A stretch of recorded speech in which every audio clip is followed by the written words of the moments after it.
Hello and welcome to another Watercolor Wednesday video. I'm Liz Wright and I'm so pleased you've joined me today. Today I've decided to paint some leaves. I first want to show you just how to paint some leaves, just the one leaf stroke, and then we're going to paint this little, I won't call it a bouquet, but it's a leaf bundle. I thought I would use my Derwent Pastel Shades paint set. It's at the moment $23.29 at Amazon. I have available my 2 vessels of water, the paint pan set, which has its own little palette, my Craftamo size 7 round brush, and a paper towel. I'm first going to activate the paint, so to do that I just pop a dot of water on the colors that I'm going to be using, and then I'll start to mix up the first color, and then I'm going to show you how I suggest you start. I like to do a couple of warm-up exercises when I start painting, and to do those warm-up exercises, I'm going to be using my rag, 100% cotton rag paper, which is not as expensive as the paper that I'm going to do the actual image on. That's this paper here, and it's made by Cardi Papers. I often use it, so you probably know it if you watch my videos.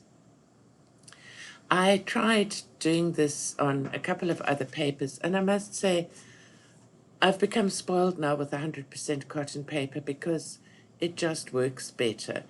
So I really suggest you practice getting to know your brush. You can make these thin little strokes by using the very tip of the brush, then slightly thicker by using a bit more of the brush.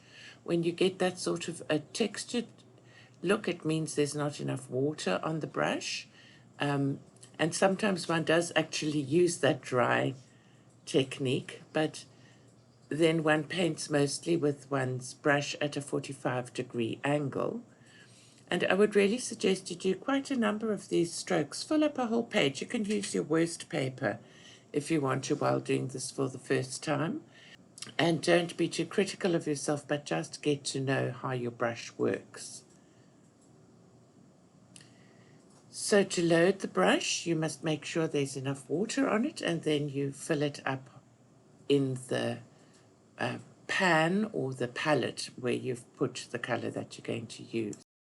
To do a simple leaf shape, you point the tip of the brush down, and then with very light pressure, then you move the brush to a more 45-degree angle and use the full belly of the brush, drag it along for the length you want your leaf, and then lift up again to point it to the other end. Making a string of sausages like this is a good way of practicing that technique, and it's actually quite relaxing. So for the actual leaf, once you've done the one side, you then put the tip at the base of the first side and then do another side closing up the leaf. And if you land up with a little white space in the middle, that's a bonus because it looks like a highlight and looks like, and you can leave that. If you don't like it, you can just fill it up. While your paint is wet, you can drop in some darker pigment if you want to, and that will be using the wet on wet technique to give you some different shades in your leaf. And to make a smaller leaf, you just use the tip of the bigger brush or use a smaller brush. Or you can actually just paint with your brush as if it were a pencil to get the shape you want. But you can use this sort of slight stamping technique like that, just with this very tip of the brush. And I'm doing all of this whole image with this 1 size 7 brush. You can also make different squiggly leaves by jiggling your brush along and making little curves. You could leave it like that, or if you felt like it, you could fill up the other side and make it look different. So it's a lot of fun painting leaves, and I'm probably going to do another video just with leaves. Please let me know in the comments if you'd actually like me to do this. I find painting leaves very, very therapeutic. So now, because this is a video, that's all the practice exercises I'm going to do, and we're going to start on our project. I've got some 100% cotton Saunders Waterford paper here, cut into a small little square. It came in a large sheet. I'm loading my brush up quite well with paint, with pigment, and then I'm just sort of dragging it over the edge. I have my piece of paper towel as well, and my reference image, and then I'm starting with the very tip of the brush and very light pressure, drawing a curved line. You can make your line as curved or straight as you like, but I do find slightly curved lines are more natural looking and tend to give a more pleasing final view. I turn my paper so that it's comfortable for my hand, and I'm starting point, belly up. I didn't press quite hard enough on the belly of the brush, so I'm filling in that gap with some more paint and just tidying up the shape of the leaf.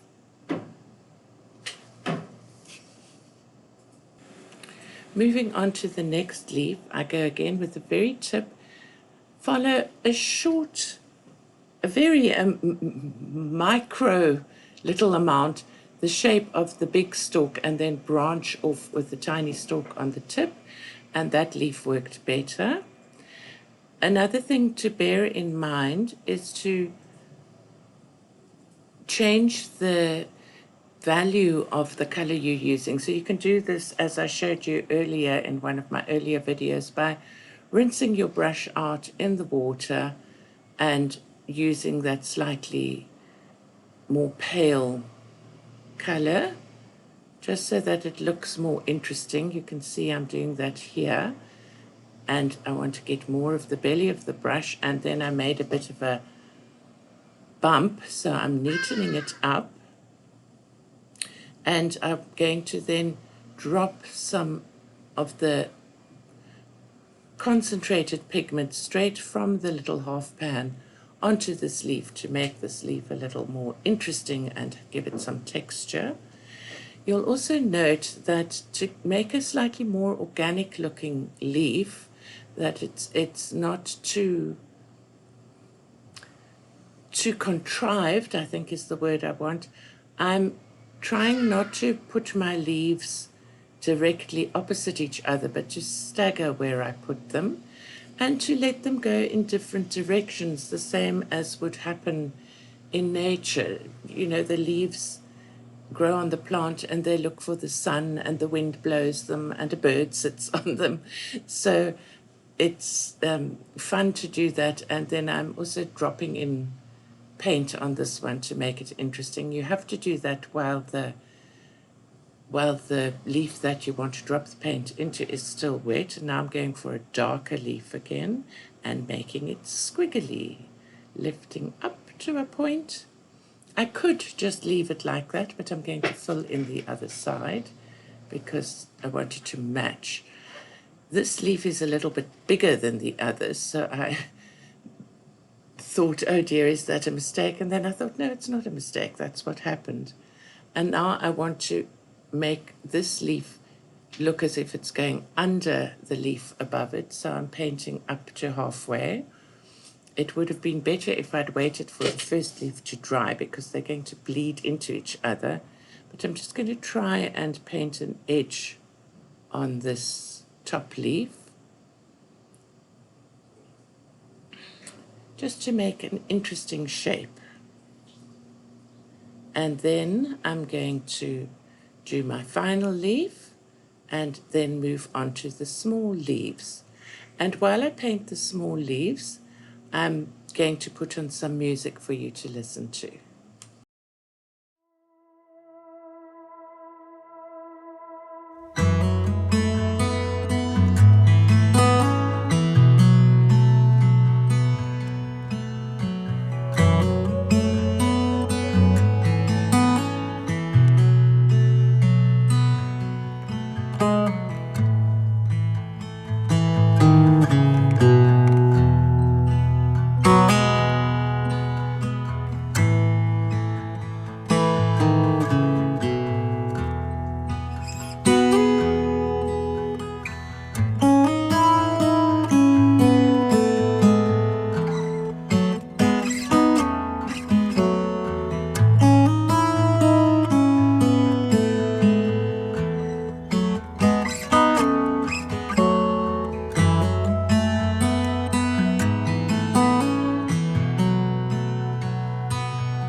So now we're nearing the end of doing these little leaves. I must say, in retrospect, I think I might have done better to use a smaller brush for them, but I wanted to do the whole thing as an exercise using the one brush.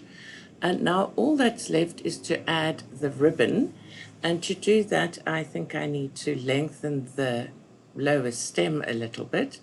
So I'm going to do that and just curve it a bit the other way as well. So this whole stem, main stem, is what would be called an S curve, and then I'm making the two big circles on either side, and then the ribbon going down from them to make a bow.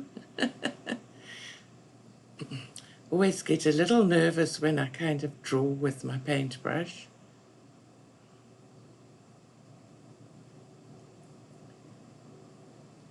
And I need to make the lower edge of the bow a little bit thicker to give it some more dimension and look more ribbon-like. And then I was thinking about possibly trying to add some gold splatters to the picture. I have some leftover metallic gold paint on this palette, so I can just use that, reactivate it and use that. And I think I remembered what the name is for something like this. I think one would call it a Posy. I think our little Posy looks quite cute. So now I'm going to wet up the gold paint and make it fairly runny, dried out on the palette. This is Kuretake Gansai Tambi Starry Colors set that I was painting something else. I was trying out different things, and I used it there. So I just want to check whether this will splatter. So it's splattering okay, but it's a little bit fine, so I'm just going to zoom in a little bit more for you. I don't know if you can see the little gold splatters, but I think they do finish the little picture off. And I think this would look quite cute pasted on the front of a card if you wanted to give as a hostess gift or a little birthday card or even a Valentine card for somebody. So I think you can see the little dots there, and as I'm looking at the picture, I decided I'm going to add a shadow to the leaf that is going under the other leaf because it's not showing up, and I feel as if the picture's just slightly unbalanced. So I'm mixing up my pink paint just to get that activated again, and then I think I'm going to add a little bit of this grey to the pink. And I'm using the smaller brush. This is still Craftamo, but it's a Craftamo size 2. It doesn't have as fine a point as the slightly larger brushes have, but I just felt like I needed a little bit more control to do this shadow. And so I'm carefully drawing a line in paint with the tip of the brush in that mix, and then I'm dipping my brush in the water and I'm dabbing it off and making sure it's clean and dabbing it off on the paper towel, and then I'm going to gently draw it underneath that shadow line I just painted. The leaf underneath that is dry already, so it's luckily not activating that paint just yet because I'm not scrubbing, but I want the shadow to be able to travel a little bit into the leaf below. And now I'm going to add some more leaves to try and balance out the picture. We'll check how the shadow looks when it's dried. It's funny how one sometimes sees something differently when you see it on camera. I was editing this video when I looked and I decided that the whole picture was not balanced well, and so I went in to add this extra little bit of leaf. This is just the green color. I had mixed in just a small bit of the pink into the green before to make it a slightly less green in a way, because pink and green are at opposite sides of the color spectrum of the color wheel. And so if you just add a tiny bit, a word that I love, that is, I don't know if it's South African, is a titseltjie, just a little bitty of the other color, it dulls down and mutes, I suppose is the correct English word. The other color, these are fairly muted shades to start with because they're all pastels, and to turn a watercolor into pastel, I suspect, I don't know, I haven't actually looked at the pigment numbers, but I suspect that they add white, which mutes them all down as well, because they don't have the transparent qualities of many watercolor paints. So I'm also going to add just a tiny little bit here, just to balance that out, and it's already looking better. And the shadow is definitely, I'm glad I put that in, because now you can see the one leaf is going underneath the other leaf. Isn't it fascinating how much shadows and things make a difference to a picture? So now I'm going to look at this carefully again before I decide I'm actually finished. And something about the top, this top small grey-green leaf set is not, it also doesn't quite look right to me, so I think I'm just going to add a little branch or spray of leaves going out from there to balance that. I always get worried when I reach a stage of a picture and I start messing with it in case I'm going to spoil it, because sometimes one needs to know when to walk away. I always think of I love watching murder mysteries and things, and if you watch the police things and they say, step away from that car, and I look at myself with this painting and I want to say, step away from that painting, you're done. And I think I need to say that now, or I'm going to mess this up, and I think I need to call it complete. So I would like to thank you very much for watching. I'd like to remind you to please click that like button if you haven't done so already. And thank you for watching and for joining me in my Watercolor Wednesdays. Bye-bye now.